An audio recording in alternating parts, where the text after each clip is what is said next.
الحمد لله رب العالمين والصلاة والسلام على نبينا محمد وعلى آله وأصحابه ومن تبعهم بإحسان إلى يوم الدين أما بعد.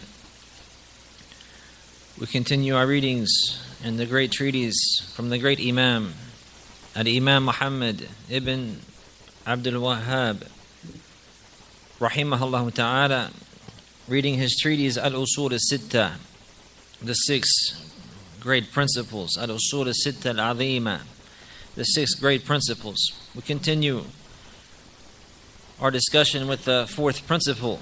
The author, he mentioned the importance of the clarification of knowledge and the people of knowledge, the true and correct knowledge, and likewise the clarification of fiqh and understanding in the deen, and who are those who truly have the understanding in the deen, the fuqaha, bayanul ilmi wal ulama wal fiqhi wal fuqaha wa man tashabbaha bihim wa laysa minhum, and those who imitate them and to pretend that they are from the people of knowledge, but they are not really.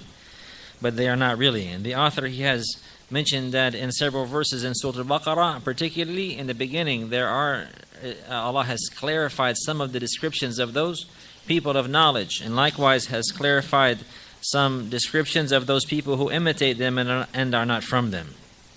We've seen in our previous class that the greatest of these attributes of the people of knowledge is they are people, they have knowledge and they have actions. Allah closed these verses with His statement, الَّذِينَ آتَيْنَاهُمُ الْكِتَابَ يَتْلُونَهُ حَقَّ تِلَاوَتِهِ أُولَٰئِكَ يُؤْمِنُونَ بِهِ.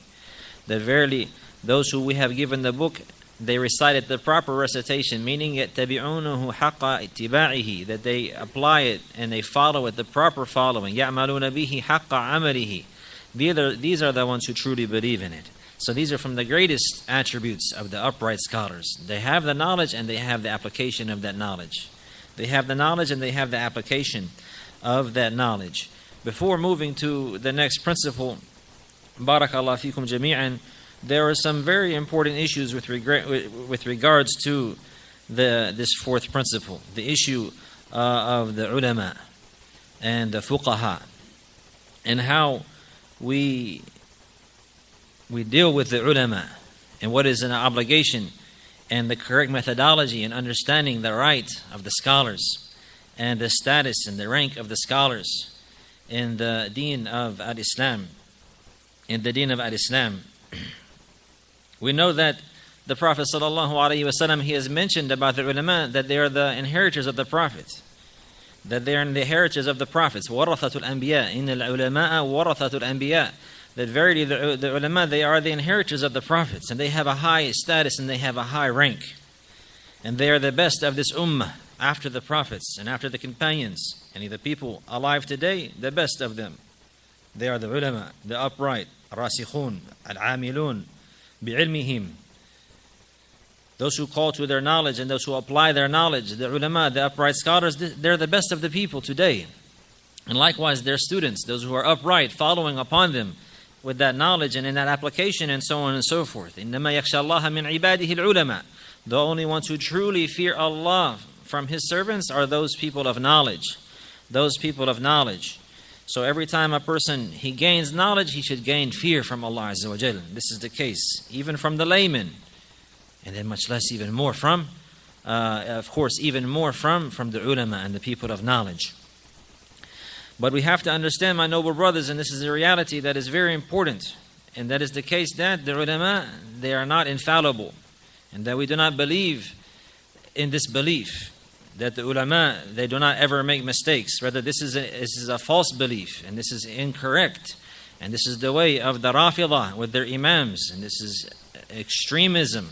And likewise, this is the way of the extreme Sufiya. They have this creed in their imams that they have reached a high status. Some of them even have given some of their scholars the rank of al-Ubudiyya, and they worship them, and they believe that they know the unseen, and they make shirk with them in Rububiyyah. Likewise, that they control the creation and the likes like this. There's creeds like this that some of the misguided Muslims have with regards to their scholars, with their imams. And this is misguidance. This is misguidance. This is incorrect. This is one extreme. Raising the ulama to the status of the prophets or greater. even raising them to the status of the Creator, subhanahu wa ta'ala, worshipping them. Now, on the other hand, there's another extreme with regards to the ulama. They're the ones who speak bad of the ulama, and they say that they're all corrupt and they're evil, scholars for dollars, and so on and so forth. And they say that we don't need the ulama, and they try to deter the people from the ulama and speak bad about them and the likes like this. So we have these two extremes with regards to this principle in dealing with the ulama. But the correct and the moderate course in the way of the people of the Sunnah is that they respect the ulama. They respect them and they honor them. And they love them for the sake of Allah Azza wa Jal, but they do not raise them above their rank. And they do not believe that they are infallible. And they do not believe for any of them to have isma, that he is infallible. And they do not believe that the truth is gathered in one of them entirely. And they do not believe that one from the ulama, from the past or the present, everything he says is correct. This is infallible. This is to believe that he's infallible. This is incorrect. This is a mistake, and this is dalala, and this is misguidance, and this is extremism, and this is going away from the straight path. And this is going away from the straight path. But at the same time, the people of the Sunnah, they have high honor and respect, and they know the status and the rank of the ulama, and they love them.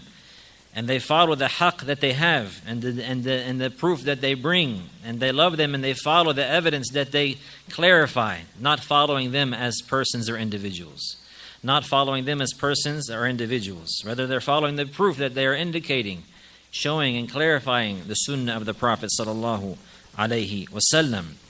And like this, it's been narrated on the Prophet sallallahu alaihi wasallam, but the hadith is not authentic, but the meaning has also been narrated, and the meaning is correct. And this narration is that the ulama, they are like the nujum.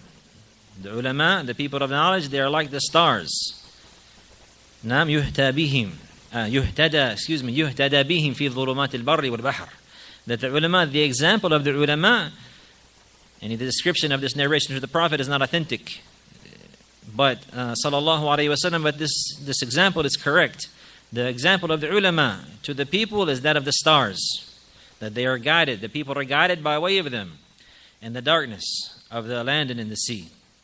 And we know that the nujum, Allah Azza wa Jalla, He has mentioned about the stars, and He has mentioned that they have purposes, that Allah created the stars and He created for them, they have a purpose. Three purposes.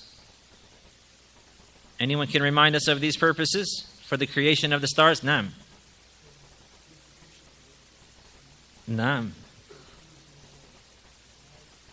As ahsant.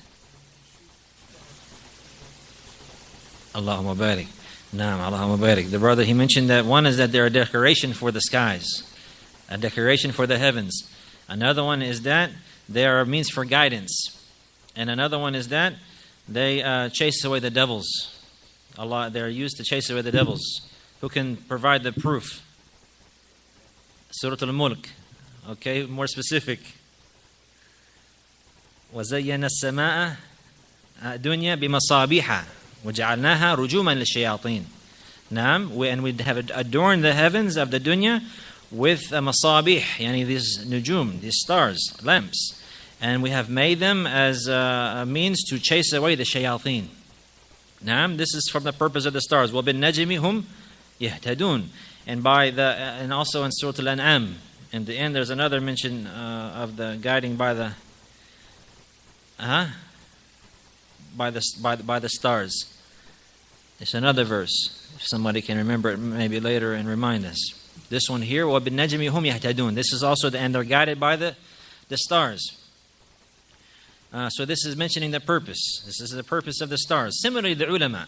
The ulama, they're like this. In this parable or in this example, that the ulama, they're like the stars. And similarly, the ulama for the dunya, like the stars in the sky. They're an adornment for the people of the dunya. And a beautification for the people with their knowledge and their manners and their conducts and their dealings. That they are the zina of the dunya. Like this. And this is the case.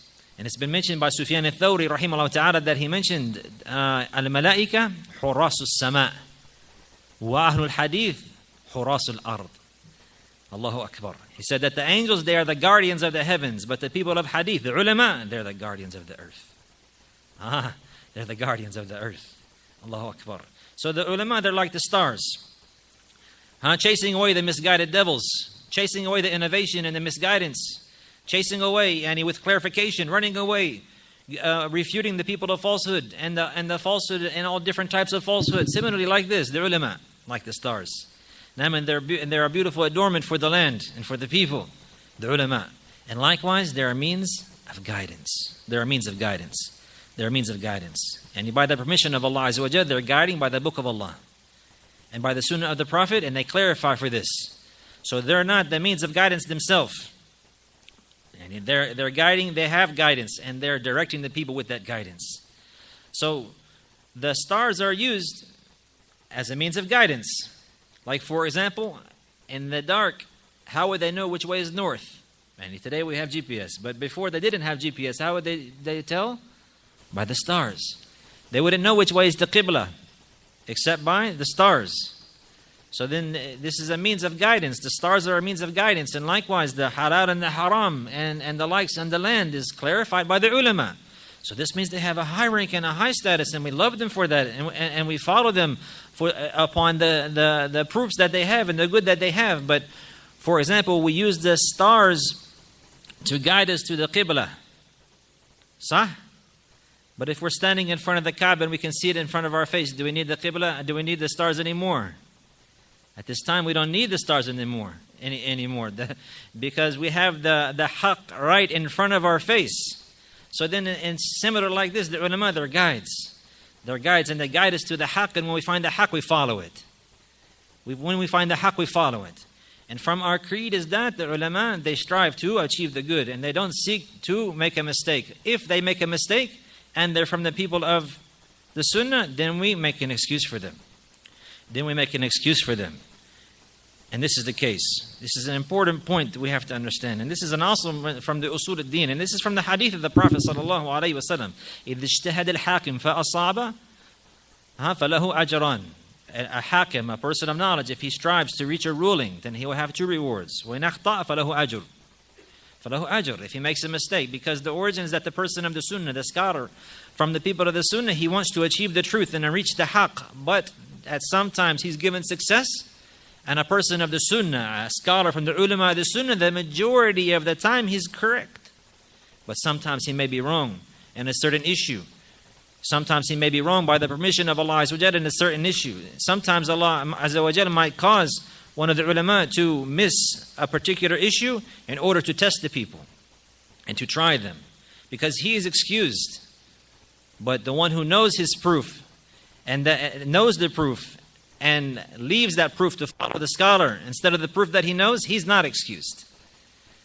The one who strived to make the effort and the ruling to reach the truth, and then he made a mistake, and unwillingly, then he's excused. But as for those who follow behind them, if they become too attached to their scholars, for example, we have in the previous eras, we had the ta'assub of the madhab.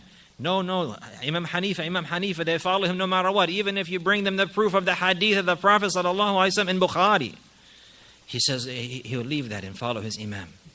No, this is not permissible. Or Shafi'i or Maliki or Hanbali, any of the case like this is how it was before. And we've seen the outcome of that because of the separation whenever we're discussing the second principle. So the case is that the ulama, they strive and for goodness, and the majority of the time they're correct. But if they're wrong, and it's clear to us that they're wrong, we don't follow them in that. And this is a test for us, and we'll be held accountable for that. But the reality also, there's another issue that we have to understand, which is something very important about the ulama. That is, if they make a mistake, then we seek, and they're from the ulama of the sunnah, well known, then we seek an excuse for them. We seek an excuse for them. And the ulama, they advise them and the likes like this. And this is the case. Even it's been known that some of the ulama of our days, like Al-Imam Shaykh Muhammad ibn Salih Al-Uthaymin, he made a mistake in understanding the Ma'iyyah. And Shaykh Tuwajiri, he refuted him and the likes like this and clarified the mistake. And then after it was clarified to Shaykh Uthaymin, he thanked him. In his refutation, though, of Shaykh Uthaymin, it was some harsh speech. There was some harsh speech because he made a mistake in the issue of creed in Tawheed. But after it was said and done, what happened to Shaykh Uthaymeen? He thanked him. He thanked him and he retracted his statement and he returned. Indication that he is a person who wants to be upon the truth, but he makes a mistake. The point is that the ulama, if they make a mistake, then we respect them and we honor them. And we don't throw them, because there's people also who go to extremes. One extreme, they say the ulama, they never make a mistake. The other extreme, if a scholar makes a mistake, get him out of here. He's finished like this. It's not like this. Not in the extremism, but rather it's in the middle. If he's from the person of the sunnah, we believe that he strives to be upright. If he makes a mistake, then we seek an excuse for him. And the ulama, they deal with this issue. It has been narrated by Ibn Abdul Barr, rahimahullah ta'ala. He has a book called Jami' Fadl al-Ilmi wa Jami' Bayan al-Ilmi wa Fadlihi, the book gathering the clarification of knowledge and its virtue. He mentioned a narration too. He has a chapter about who are the scholars. Who are the scholars? Who is the one who has the right to give a fatwa? And the likes like this. He has a statement clarifying who the ulama are. It'll help us to understand this reality. He says there's a narration to Imam Malik, to Sa'id ibn al-Musayyib, rahimahumullah ta'ala. Sa'id ibn Musayyib is from the great tabi'een, scholars of hadith, from the students of the companions. He said, لَيْسَ مِنْ عَالِمٍ وَلَا شَرِيفٍ وَلَا ذِي فَضْلٍ إِلَّا وَفِيهِ عَيْبٍ. He said, rahimahullah ta'ala, Sa'id ibn Musayyib, Ibn al-Musayyib, he died in the year 94 or 95. He said, there's no scholar or no noble person except that, or no person of virtue except that he has a fault. He has a fault. There's no scholar, there's no noble person or a person of virtue except that he has a fault. وَلَكِنْ مَنْ كَانَ فَضْلُهُ أَكْثَرَ مِنْ نَقْصِهِ ذَهَبَ نَقْصُهُ لِفَضْلِهِ. He said, but the case is that whoever his virtue is greater than his deficiency, then his deficiency will go away with his virtue. And this person, he has an ocean of goodness, and then he has a deficiency here or there. This deficiency is not going to weigh in the ocean of khair that he has with him. And this is the case. There's no scholar except he has a fault. No person of knowledge or no virtuous person, no person of honor and nobility except he has some type of faults. This is how Allah created us. We're not angels. But the one who his virtue is greater than his faults, then his faults will be drowned out in his virtue. He says, كَمَا أَنَّ مَنْ غَلَبَ عَلَيْهِ نُقْصَانُهُ ذَهَبَ فَضْلُهُ. And likewise, on the other hand, the one who his deficiency has overcome him, then his virtue is going to go away in his deficiency. And so, mashallah, brother, he's this and this and oh, but yeah, but he lied on this one and he did that one, that one, that one, causing all like this, and all of this virtue is nothing compared to the problems and the deficiencies, and this is the case. So it's on both hands. He mentioned another narration after this, likewise clarifying also on Sa'id ibn al-Musayyib, rahimahullah. He says, لا يسلم العالم من الخطأ. And this is letting us know the clarification of this asl. There's no scholar that is safe from a mistake. There's no scholar that is safe from a mistake. Ibn Abdul Barr, he died in the year 463. 463 from the ulama of hadith. Naam, he says, لا يسلم العالم من الخطأ فمن أخطأ قليلا وأصاب كثيرا فهو عالم. This is the case. This is the measuring stick. He said, there's no scholar that is safe from mistake or from error. So whoever makes a mistake from the ulama, and a few mistakes, and he is correct a lot, then he is considered a scholar. Then he is considered a scholar. وَمَنْ أَصَابَ قَلِيلًا وَأَخْطَأَ كَثِيرًا فَهُوَ جَاهِلٌ. And as for the one who made a lot of mistakes, and he only is correct a few times, then this person is ignorant.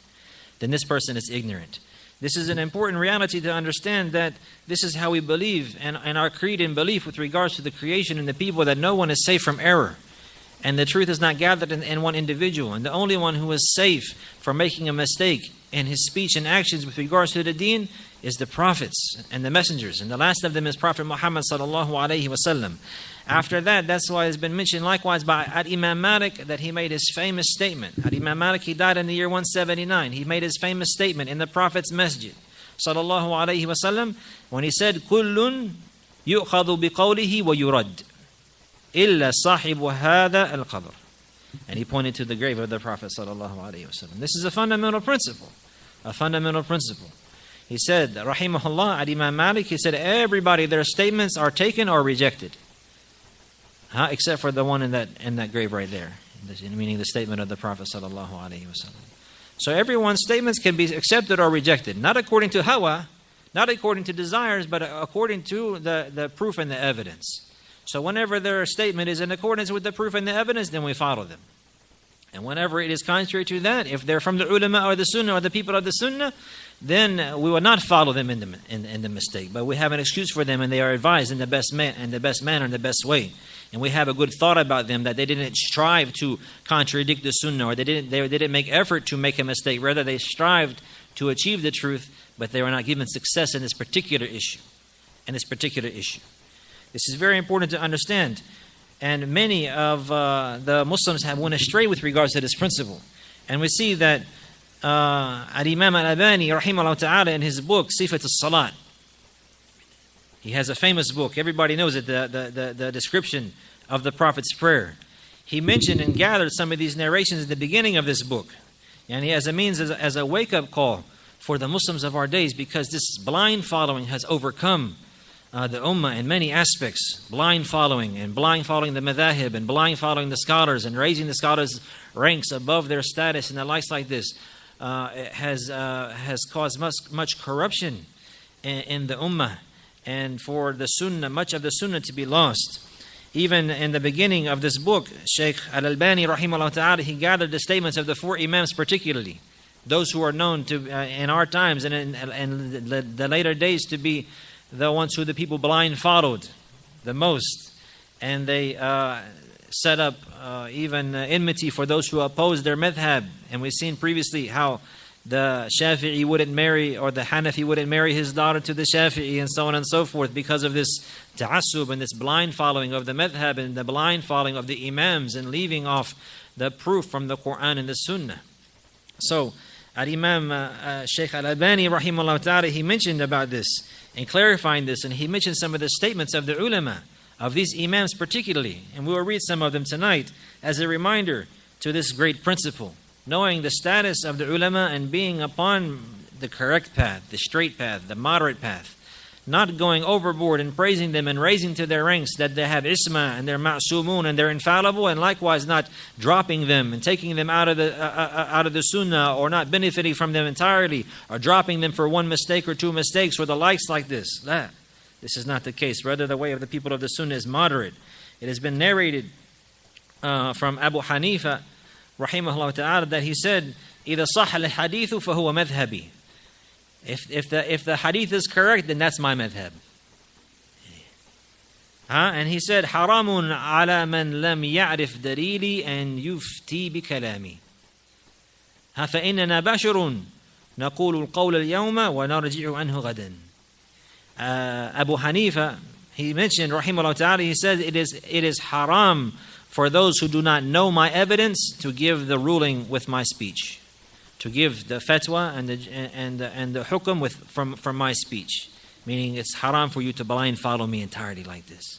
This is what he is calling to. He's not calling to blind follow him. Rather, he's telling the people that's not permissible.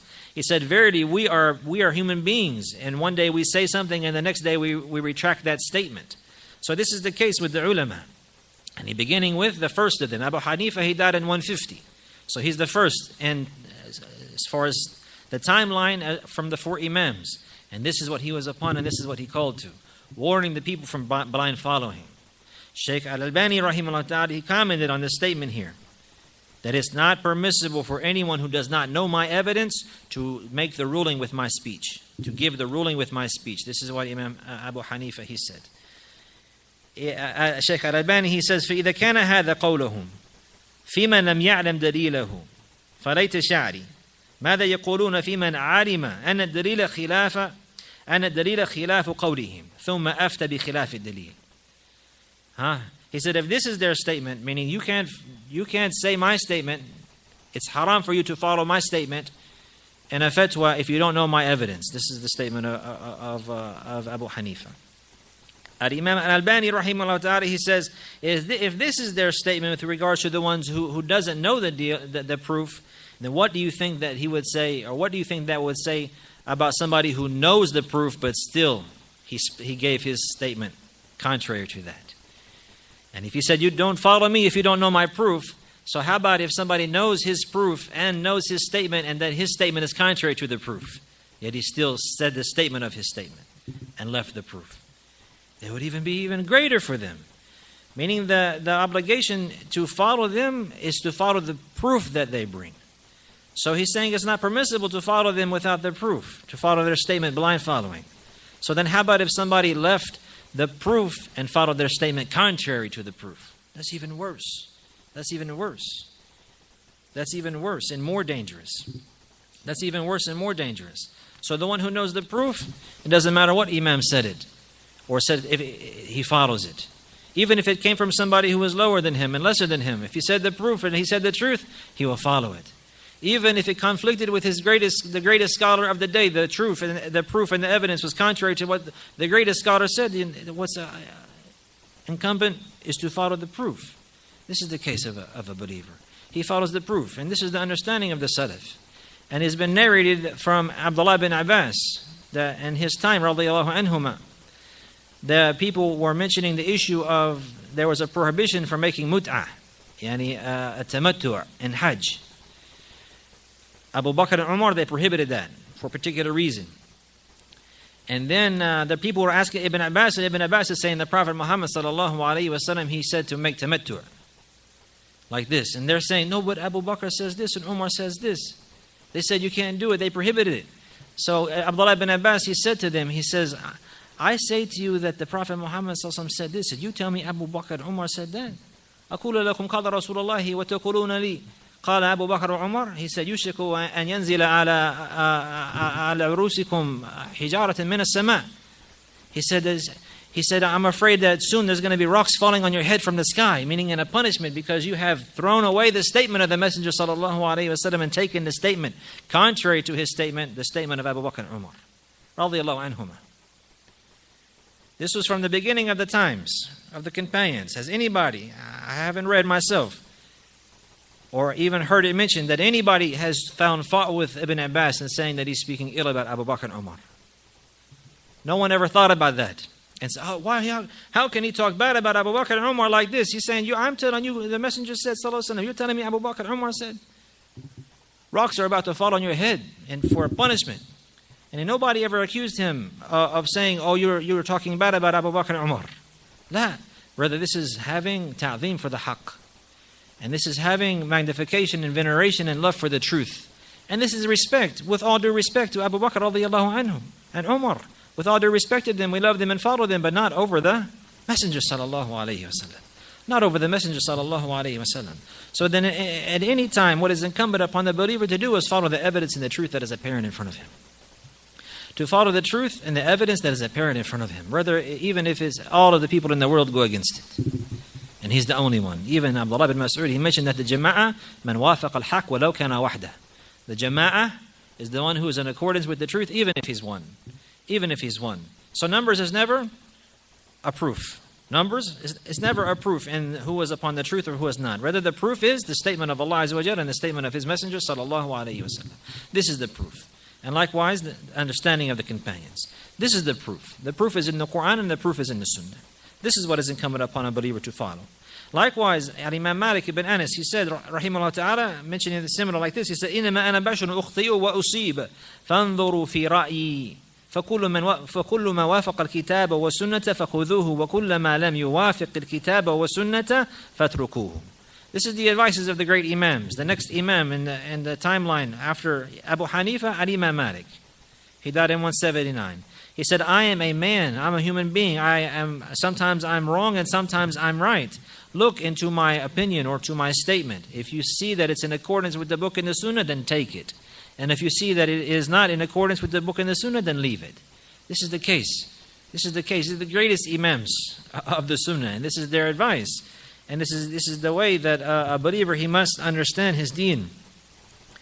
Now, that a believer, he must understand his deen. Likewise, Imam al-Shafi'i, he mentioned, he said, ما من أحد إلا وتذهب عليه سنة لرسول الله صلى الله عليه وسلم وتعزب عنه. فمهما قلت من قول أو أصلت من أصل فيه عن رسول الله صلى الله عليه وسلم خلاف ما قلت فالقول ما قال رسول الله صلى الله عليه وسلم وهو قولي.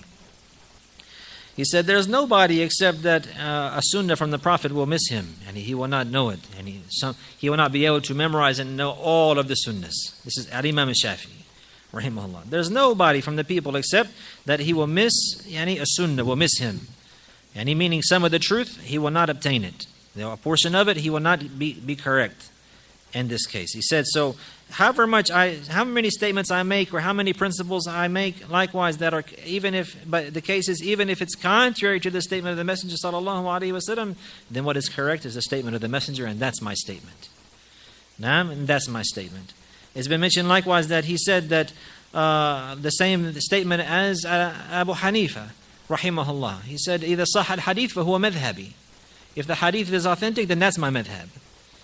Even to the extent, later, Al-Hafidh al-Nawawi, he died in 676, and he's a Shafi'i scholar. And many of his fiqh issues that he has gathered and he has spoken about, he mentioned that this is from the madhab al-Shafi'i. But Imam Shafi'i, he didn't say it. And he'll say this issue here is from the madhab al-Shafi'i. Imam Shafi'i didn't say it. This issue here is from the Imam, and when they asked about this, he said, Imam Shafi'i said, if the hadith is authentic, it's my madhab. And this hadith is authentic. And he'll mention the authenticity of the hadith.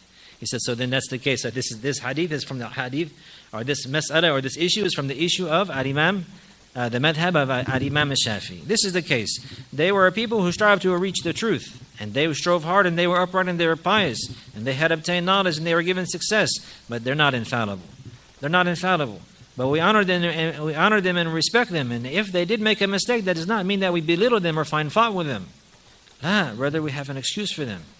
We have an excuse for them. And from that excuse is that they're human beings.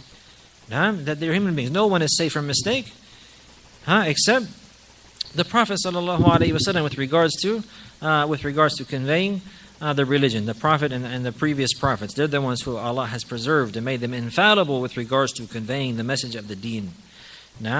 So this is the case. It's very important to understand this. We wouldn't believe that there's somebody that everything he says has to be the truth. He's alive today, or he'll be alive tomorrow, or he was alive yesterday. That's not permissible to believe that. That's a mistake and that's misguidance. That's a mistake and that's misguidance. It's misguidance to believe that there's an individual walking on the earth who has come after the Prophet Muhammad sallallahu alaihi wasallam, and everything he said was true. And everything he said was true.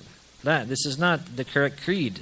This is raising him to a status and a rank that is not his. That is not his. So the people of the Sunnah, they're in the middle with this issue. They don't believe that they're infallible, and if they do make a mistake, they have an excuse for them. And they honor them and respect them. But they don't follow that. There are many issues. If you look and you study in the issues of fiqh, you'll find in a particular issue, Imam Ahmad, his statement is not the correct statement, or the most preponderant statement, or the statement that is called rajih, the statement that is the most in accordance to the dalil in certain issues. And you'll find that in a particular issue, Imam Shafi'i, his statement is closer to the dalil, to the hadith. You study another issue, you'll find that Abu Hanifa, his statement is closer to the dalil. And that's why you find that the ulama today, whenever they are mentioning the different issues, even though, for example, the ulama of Saudiya, today, it's known that they follow the madhab, generally, al-Hanbali. But they don't always make the fatwa with madhab al-Hanbali. Sometimes they make the fatwa with the madhab al-Hanafi. Sometimes they make the fatwa with the madhab al-Maliki. Like this, according to the dalil. So the point is that sometimes we find that Imam Ahmad, he made a mistake. His statement is not the best statement in this issue. Another time, Imam Shafi'i, his statement is not the correct statement in a particular issue. If we look into the evidences, we'll find that another Imam, he has a better statement, clear in accordance with the hadith of the Prophet sallallahu alaihi wasallam. This is not finding fault with them. Even we'll find that Imam Shaykh al-Islam Ibn Taymiyyah, he has some statements that the ulama have mentioned is not correct. Likewise, Shaykh al-Islam Ibn Qayyim, he has some statements that the ulama, they mentioned that that this particular issue, he didn't achieve the truth. They're few. And this is the case, as mentioned by Sa'id al-Musayyib, that the one who has few mistakes and a lot of good, then this is the scholar. But the issue is that we never find fault with them, and we never take them out of the sunnah. We never disrespect them and be, he made a mistake in this. How could he not understand this? How did he miss that? I thought he was a scholar. None of this speech applies in this issue. Rather, the only thing that applies in this issue is respect and honor for him and for his effort that he has done and the good that he has brought to the sunnah. To the people from clarifying the sunnah and the likes like this. And as for the error or the mistake, then this is something that, inshallah, he is pardoned for and that he is forgiven for. And we make an excuse for him with regards to that. And we love and we honor and respect the ulama, but we do not blind follow them in entirety or believe that they are infallible. Likewise, after that, we have the statement of Al-Imam Ahmad, rahimahullah ta'ala, and he would say to his followers, he said, لا تقلدني ولا تقلد مالكا ولا شافعي ولا الأوزاعي ولا الثوري وخذ من حيث أخذوا. He said, do not blind follow me, and do not blind, this is Al-Imam Ahmad, rahimahullah, do not blind follow me, do not blind follow Malik, do not blind follow Shafi'i, do not blind follow Awza'i, do not blind follow Thawri, and take from where they took from. Meaning, the ulama, there are means, there are guide to lead one to the proof and to the evidence. This is the case. Take from where they took from. Let them lead you to where they took from. Let them lead you to the haqq and to the dalil of the Quran and the Sunnah, and take that. And this is what we follow. And we love them for their direction and for their guidance that they have shown us in bringing us to the haqq, but we don't love them for them and follow them for them. Rather, it's for the evidence that they have clarified and the proof that they have shown and the haqq that they have made clear for us and easy for us to follow after that, by the permission of Allah Azza wa Jalla. Likewise, Imam Ahmad, he said, وَلَا تُقَلِّدْ دِينَكَ أَحَدًا مِنْ هَؤُلَاءِ مَا جَاءَ عَنِ النَّبِي وَأَصْحَابِهِ فَخُذْ بِهِ ثُمَّ تَابِعِينَ بَعْدُ الرَّجُلُ فِيهِ مُخَيِّرٌ. Naam, he said, do not blind follow in your religion anybody from those people. Whatever came from the Prophet and his companions, sallallahu alayhi wasallam, then you follow that. As for what has come from the tabi'in after them, then the people are given a choice. And you look into their evidence. Naam, as for what has come on the Prophet sallallahu alayhi wasallam and his companions, this is the one that you follow ultimately. Absolutely. As for what has come after them from the tabi'in all the way to our day, then rather we compare it to what is in this Sunnah of the Prophet sallallahu alayhi wasallam. And then this is what we follow. This is a very important point and principle to understand, that we have moderation in our deen. And the deen of Al-Islam is a deen of moderation in every aspect. And even in the aspect of how we deal with the ulama. That we don't raise them above their rank, nor do we lower them below their rank. Rather, it has come in the beginning of Sahih Muslim, narrated by Aisha radiyallahu anha, that the Prophet sallallahu alayhi wasallam, or that she said, "Umirna an nunazzil an-nas manazilahum." Umirna an nunazzil an-nas manazilahum. That we are commanded to put everybody in their proper place. So you will find that the people of the Sunnah and the people of knowledge, they get everybody their proper right. The right of the scholar is greater than the right of the layman. But the right of the scholar is not the right of the Prophet, though. And the right of the scholar is definitely not the right of Allah Azza wa Jal. This is going and transgressing the boundaries with regards to the rights. And this is the case.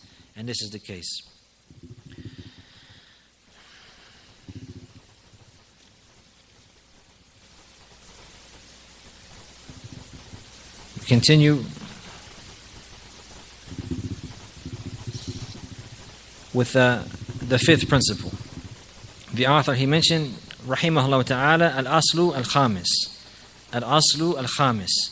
Bayan Allahi subhanahu li'awliya'i Allah, li'awliya'i Allah, wa tafriquhu baynahum wa bayna al-mutashabbihina bihim min a'da'i Allahi al-munafiqina wal-fujjar.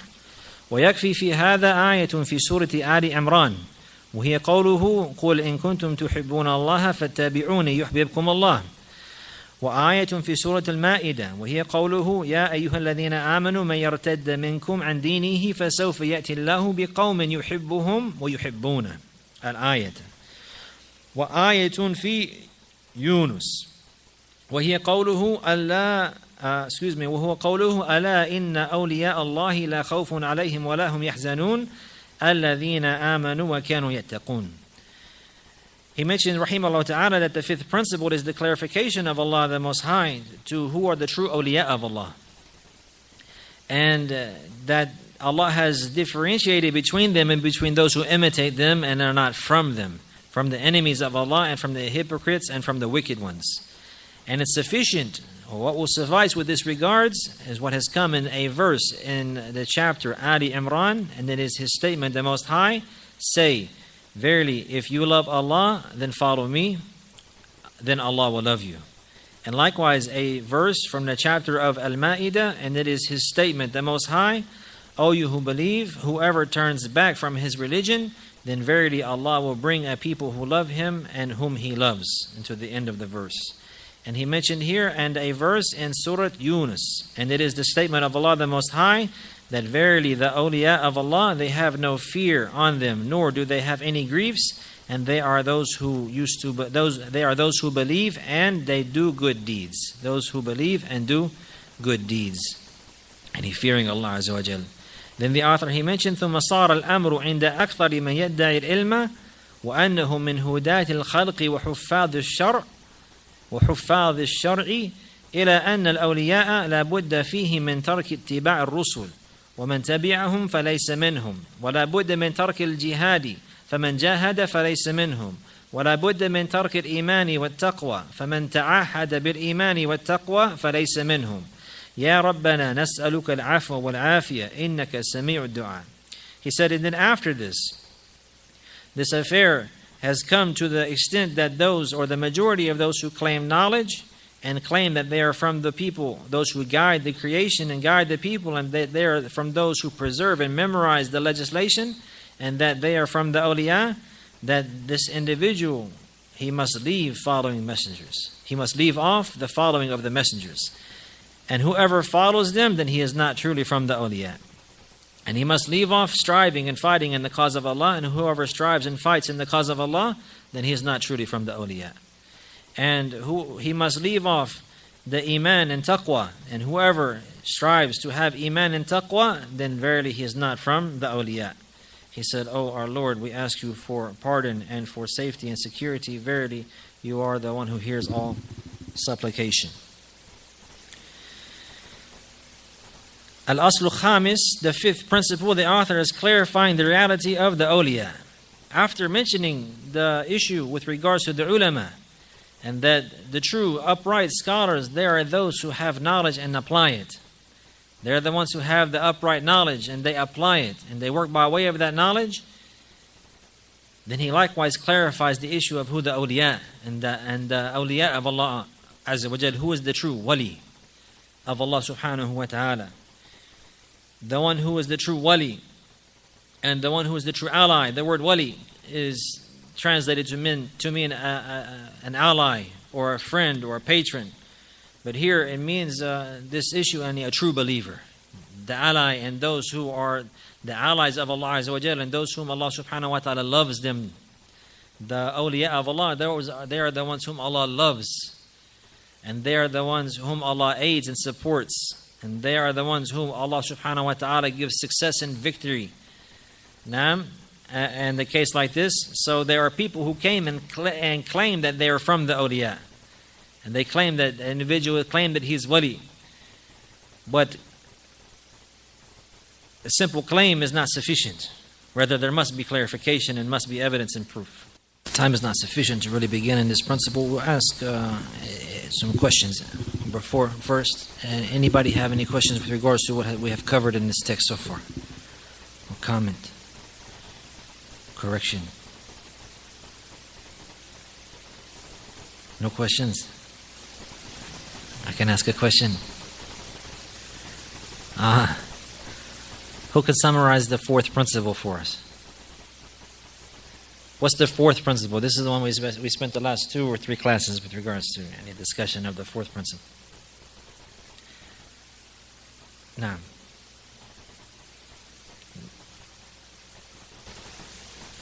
that's right, Ahsant. It's the clarification, the ability to recognize the ulama, the true ulama, and recognize those who are not from the false ulama, who are from the false ulama, and the clarification of knowledge and the people of knowledge, and the clarification of those who imitate them and are not really from them. There are some benefits that we can summarize real fast from this principle. We can remember. Now.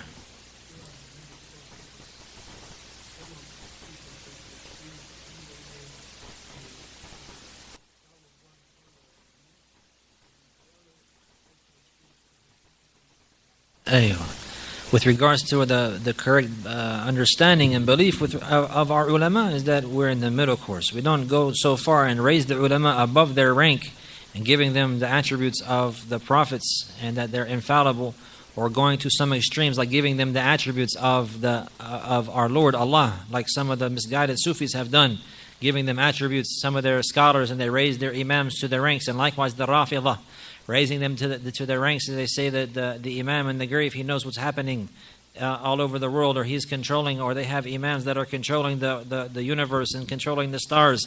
This is shirk in the rububiyyah. This is giving them the attributes of the Creator. Then some people, they don't go that far, but they give them the attributes of the Prophet, meaning that they believe that everything that the scholar says is the truth and he never makes a mistake. This is not correct either. And then on the other hand, there are those who say, oh, if he makes a mistake, he's finished, he's out of here, drop him and leave him, and speak ill and bad of that. So the people of the Sunnah, they're in the middle with regards to this. They honor and respect the ulama, but they don't believe that they're infallible. If they did make a mistake in a particular issue, they honor and respect them, and they seek an excuse for them, but they don't follow them in that mistake. This is the moderate course. And sarahatan, the way of the people of the Sunnah is the easy way to go in every aspect. Yani this is the correct path, alhamdulillah.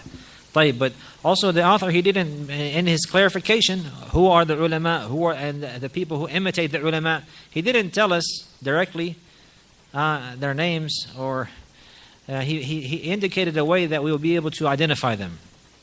And I touched on that point in previous class. In a previous class. Aywa.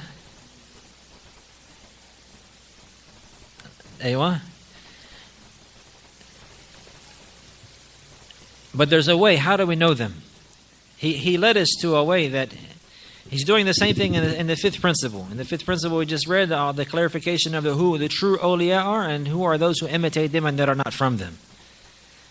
Here, they fear Allah. All of these things are, they pray with the Muslims. Naam. But all of these things, that's right.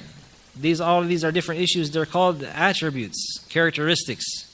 So we were discussing the issue, the importance of learning the characteristics and the attributes and the traits of the people of goodness, and the correct traits of the people of khair, and the traits of the people of the sunnah, and the traits of the true ulama. And if we know them, then we'll know if we know these traits, then we'll know the people. That's why it's been narrated from Ali radiallahu anhu. He said, "I'rif al-haq, ta'rif al-rijal." He said, know the truth and you'll know the people. He said, "Al-haq la yuraf bil-rijal." That the truth is not known by way of the people, but rather the people are known by way of the truth. So that means that if we learn the attributes of the people of haqq and the people of truth, we'll be able to know who the people of truth are. We learn the truth in the correct, proper way, and then we see the people that are on it, it's clear for us. This is what the author is indicating here, that he's telling us that there's people of knowledge and then there's people who imitate them. Their attributes have been mentioned in the first of Surah Al-Baqarah. So then it's important to understand the attributes of the people. Likewise, the attributes of the wicked and the evil people, those who imitate them and that are not from them. It's important to learn these attributes. That way one can see them and beware of them. He can see them and beware of them. And and then likewise, we mentioned that this is how Allah Azza wa Jalla, He began His book. He began His book in this manner, mentioning the attributes of the believers. 4 verses mentioning the attributes of the believers. 2 verses mentioning the attributes of the disbelievers. And then 13 or 14 verses mentioning the attributes of the hypocrites. Very rarely will we find that so-and-so is a hypocrite, so-and-so is a hypocrite, so-and-so is from Jannah. There are some narrations like this, but the majority of the issues with regards to the people of paradise, and the people of the fire, is that there's characteristics that Allah Azza wa Jalla, He indicates. This is a very important point to learn, and to learn the characteristics of the people of khair. That way one can obtain them. And then likewise he can see them in others and be like, this is a person of khair. And then likewise learn the characteristics of the people of shar. And those who imitate the people of khair, but they're not from them. That way one can be aware himself that he doesn't have those characteristics in himself. If he sees them, he can get rid of them. Strive to remove them. If he sees them in others, likewise he'll beware. He'll be aware this person is pretending he's from the ulama. He's not from the ulama. This is how many people have went astray. Who can remind us again of the important points of knowledge, of knowing knowledge and the proper knowledge? If somebody didn't know the proper knowledge, what is the result of that? Deviancy. Jazakumullah khair. Subhanakallahumma wa bihamdik. Ashhadu an la ilaha illa anta. Astaghfiruka wa atubu ilayk.